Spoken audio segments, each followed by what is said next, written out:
रमजान का महीना बरकतों और रहमतों का महीना होता है। ये वो वक्त है जब इंसान अपनी गलतियों से तौबा करता है और अपने रब की रहमत हासिल करने की कोशिश करता है। लेकिन कुछ रिश्ते ऐसे होते हैं जो वक्त के साथ अपनी अहमियत खो देते हैं। ऐसी ही एक कहानी है एक माँ और उसके 5 बेटों की है। पांचों बेटा ऐसे तो बहुत अमीर और कामयाब इंसान बन गए हैं, लेकिन अपनी माँ के आगे पांचों बेटे बिल्कुल गरीब हैं। पांचों बेटे आराम व सुकून की जिंदगी जी रहा है और इधर इस छोटे से गांव में सामने एक पुराना मगर साफ सुथरा झोपड़ी, अंदर एक बुजुर्ग माँ फातिमा बीबी नमाज पढ़ रही होती है, जो कि इन पांचों बेटे की माँ है। उनके चेहरे पर सुकून है, लेकिन आंखों में तन्हाई साफ झलक रही होती है। बुजुर्ग महिला इधर उधर देख रही होती है। ऐसा लगता है कि जैसे किसी का इंतजार कर रही हो। बुजुर्ग महिला की उम्मीद धीरे धीरे कम हो रही है। माँ अपने झोपड़ी में एक पुराने एल्बम को देख रही है, जिसमें उनके 5 बेटों की बचपन की तस्वीरें होती हैं। उनके चेहरे पर हल्की मुस्कान आ जाती है, लेकिन आंखें नम हो जाती हैं। माँ मन ही मन कहती हैं, मेरे 5 बेटे कितने प्यारे थे ये बचपन में, एक दूसरे से झगड़ते, फिर मेरे पास आकर शिकायत करते, लेकिन आज सब अपने अपने घरों में रमजान मना रहे हैं और अपनी बूढ़ी माँ को भूल गए। ये सोचकर माँ की आंखों से आंसू टपकते हैं। वो अल्लाह से दुआ मांगती है, या अल्लाह मेरे बच्चों के बिना मैं नहीं रह सकता, या अल्लाह मेरे बच्चों के दिल में मेरे लिए मोहब्बत भर दे। अगर मैं उनसे कोई गलती कर बैठी हूँ तो मुझे माफ करवा दे। और इधर पांचों बेटे की जिंदगी खुशहाल गुजर रही होती है। हर कोई अपने परिवार के साथ इफ्तार की तैयारी कर रहा होता है, लेकिन माँ को याद करने की किसी को फुर्सत नहीं होती। सबसे बड़ा बेटा का नाम राशिद है। राशिद मेहनत करके एक कामयाब बिजनेसमैन बन गया है। दूसरा बेटा फफरहान,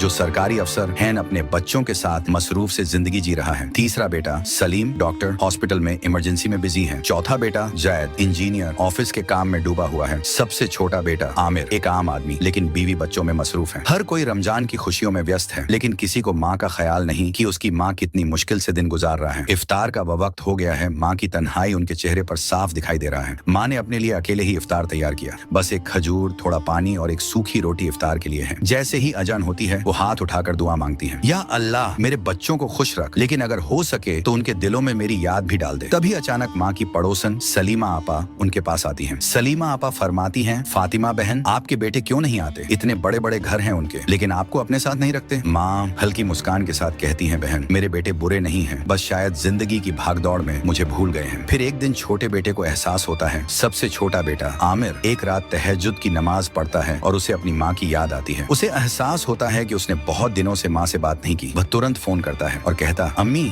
आप कैसी हैं? माँ खुशी और दर्द के साथ कहती हैं, मैं ठीक हूँ बेटा, तू कैसा है? आमिर अचानक भावुक होकर कहता है, अम्मी मैं आपको लेने आऊँ? तब आमिर की माँ कहती है, बेटा तेरा फोन आ गया, मेरे लिए यही बहुत है। आमिर को एहसास होता है कि उसने कितनी बड़ी गलती की। वह अपने भाइयों को फोन करता है और सबको माँ के बारे में बताता है। ये खबर सुनकर पांचों बेटे सोचते हैं कि हमें अपनी माँ से मिलने जाना चाहिए। फिर रमजान की 27वीं रात में सभी बेटे अपने अपने घरों से निकलते हैं और माँ के पास पहुँचते हैं। माँ दरवाजा खोलती है और पांचों बेटों को देखकर उनकी आंखों से आंसू बहने लगते हैं। माँ मुस्कुराकर कहती हैं, मेरे बच्चों तुम सब आ गए? राशिद गले लगाते हुए, अम्मी माफ कर दो, हमने आपको अकेला छोड़ दिया। सब भाई मिलकर रोने लगते हैं। अपने बेटों के रोता हुआ देखकर फातिमा बीवी अपने बेटे को माफ कर देते हैं और सब मिलकर इफ्तार करते हैं। माँ खुश हैं और पूरा घर बरकतों से भर जाता है। रमजान का असली मतलब अब सबको समझ में आ जाता है। माँ बाप की सेवा और उनका दिल खुश रखना ही असली इबादत है।